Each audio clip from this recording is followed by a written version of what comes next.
ইরানি ক্ষেপণাস্ত্রের তাণ্ডবে দিকবিদিক ছুটছেন ইসরায়েলিরা। এরই মধ্যে ইসরায়েল জুড়ে হতাহতের সংখ্যা 2 শতাধিক। ধ্বংসস্তূপের নিচে চাপা পড়ে আছে বহু ইসরায়েলি। ইরানের প্রতিরক্ষা বাহিনীর প্রতিরোধের মুখে থুবড়ে পড়ছে ইসরায়েলের যুদ্ধবিমান F-35। এমন পরিস্থিতির মধ্যে ইসরায়েলের প্রধানমন্ত্রী বেনিয়ামিন নেতানিয়াহুর জন্য নেই কোনো স্বস্তির বার্তা। তেল আবিবকে লক্ষ্য করে 2000 ব্যালিস্টিক মিসাইল নিক্ষেপের হুমকি দিয়েছে তেহরান। যে কোনো মুহূর্তেই ছুটে আসবে ইসরায়েলকে ধ্বংসকারী ইরানি ক্ষেপণাস্ত্রগুলো, এমন বার্তাই দিয়েছেন ইরানের একজন আইন প্রণেতা। নেতানিয়াহুকে ইরানের আঘাত থেকে বাঁচাতে কি করবে তার মিত্ররা?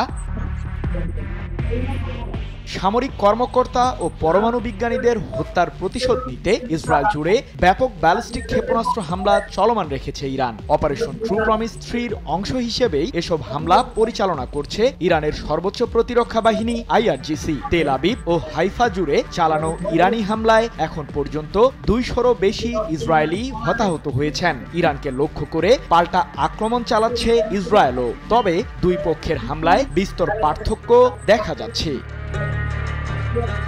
ইরানের পারমাণবিক ক্ষেপণাস্ত্র, জ্বালানি ও সামরিক স্থাপনাগুলো ধ্বংস করতে ইসরায়েল ব্যবহার করছে যুক্তরাষ্ট্রের তৈরি F-35 যুদ্ধবিমান। তবে কৌশলী ইরান এক্ষেত্রে ব্যবহার করছে ড্রোন ও ব্যালিস্টিক মিসাইল, যেগুলোকে থামাতে পারছে না ইসরায়েলের অত্যাধুনিক এয়ার ডিফেন্স সিস্টেম আয়রন ডোমো। এদিকে তেহরানকে লক্ষ্য করে F-35 যুদ্ধবিমান দিয়ে হামলা শুরু করে ইসরায়েল। তবে ইরানের কঠোর প্রতিরোধ বলয়কে অতিক্রম করতে পারেনি যুক্তরাষ্ট্রের তৈরি যুদ্ধবিমানগুলো। 1 ঘন্টার মাঝেই 10টি যুদ্ধবিমানকে ভূপাতিত করার দাবি করে ইরানের সামরিক বাহিনী। এমন তথ্যই জানিয়েছে মধ্যপ্রাচ্য ভিত্তিক সংবাদ মাধ্যম মেহের নিউজ এজেন্সি।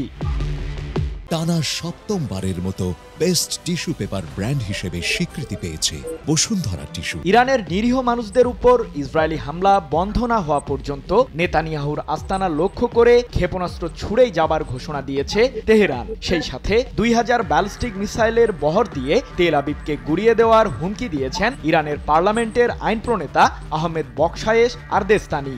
ইসরায়েলকে সতর্ক করে তিনি বলেন, ইরান যদি আগামী 1 বা 2 রাতের মধ্যে ইসরায়েলকে লক্ষ্য করে 2000 হাইপারসনিক ক্ষেপণাস্ত্র ছোড়ে, তাহলে নিশ্চিত থাকুন যে ফ্রান্স, জার্মানি এমনকি যুক্তরাজ্য সহ পুরো বিশ্ব যুদ্ধবিরতির আবেদন জানাবে। 15 জুন এক প্রতিবেদনে বিষয়টি নিশ্চিত করেছে লন্ডন ভিত্তিক সংবাদ মাধ্যম ইরান ইন্টারন্যাশনাল।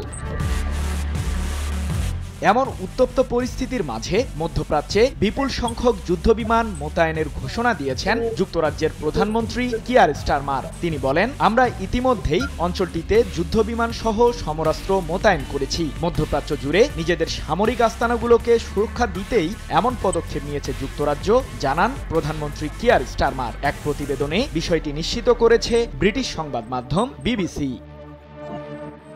সৃজন মাহমুদ, নিউজ 24।